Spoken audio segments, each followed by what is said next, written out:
கிட்ட நம்ம double watch Douglas திரு PTR அவர்கள் பல்பு வாங்கின தரமான சம்பவத்தை தான் இந்த வீடியோவில் நம்ம பார்க்க போகிறோம். சில மாதங்களுக்கு முன்னாடி பிரதமர் மோடி அவர்கள் ஒரு பத்திரிகையாளர் சந்திப்பில் மாநில அரசுகள் இலவச பஸ் பயணங்கள் கொடுக்கறத விமர்சித்து ஒரு கருத்தை தெரிவிச்சிருந்தாரு. அது என்னன்னா, இப்படி இலவச பேருந்து பயணம் கொடுக்கறதுனால மெட்ரோ பயன்பாடு குறையுது, இதனால பொருளாதார சமநிலை தவறும் அப்படிங்கிற ஒரு கருத்தை முன் வச்சிருந்தாரு. பிரதமரோட கருத்தை உறுதி செய்யற மாதிரி ஹைதராபாத் மாநிலத்தில் இலவச பஸ் பயணம் அறிவிச்சதுனால மெட்ரோ திட்டத்தை கைவிட்டிருப்பதா எல்என்டி நிறுவனம் அறிவிச்சது. இது முக்கியமான ஒரு விஷயம். இப்படி ஒரு புறம் இருக்க, பிரதமர் பேசிய காணொலியை தன்னோட ட்விட்டர் பக்கத்தில் பகிர்ந்து விமர்சனங்கிற பேரில் எதையோ எழுதி வச்சிருந்தாரு நம்ம தமிழகத்தோட முன்னாள் நிதியமைச்சர் பழனிவேல் தியாகராஜன். பழனிவேல் தியாகராஜனோட கருத்து என்னன்னா, மெட்ரோ இருக்கிற ஊரில் வேற போக்குவரத்து சாதனம் எதுவும் இல்லையான்னும், இலவசம் கொடுத்தா மெட்ரோ எப்படி பாதிக்கும்னும், பஸ் பாஸ் திட்டத்தில் மாணவர்கள் கூட தான் பள்ளிகளுக்கு இலவசமாக பயணம் செய்கிறாங்க அப்படின்னு தன்னோட விமர்சனத்தை முன் வச்சிருந்தாரு. கூடவே சென்னைக்கு 2ஆம் கட்ட மெட்ரோ பணிகளை அமைக்கிறதுக்கு ஏன் காலம் தாழ்த்துறீங்க அப்படிங்கிற கேள்வியையும் கேட்டிருந்தாரு.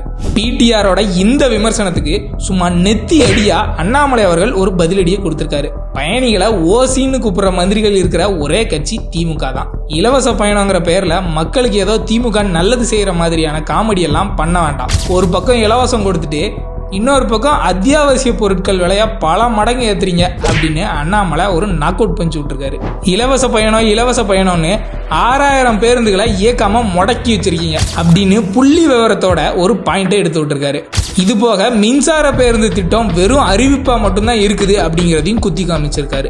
இதை எல்லாத்தையும் கேட்ட அண்ணாமலை அவர்கள் கடைசியில பிடிஆர் அவர்கள்ட்ட ஒரு கிடுக்குப்பிடி கேள்வியையும் கேட்டிருக்காரு. அது என்னன்னா, அரசு பள்ளிகளில் ஸ்மார்ட் வகுப்பறைகள் அமைக்க உபகரணங்கள் வாங்க மத்திய அரசு 1000 கோடி கொடுத்தாங்க. இதுக்கான டெண்டரை ஏன் கேரள அரசோட கெல்ட்ரான் நிறுவனத்திட்ட கொடுத்தீங்க, ஏன் நம்ம மாநிலத்தோட எல்காட் நிறுவனத்துக்கு கொடுக்கல அப்படிங்கிற கேள்வியை வச்சிருக்காரு நம்ம அண்ணாமலை.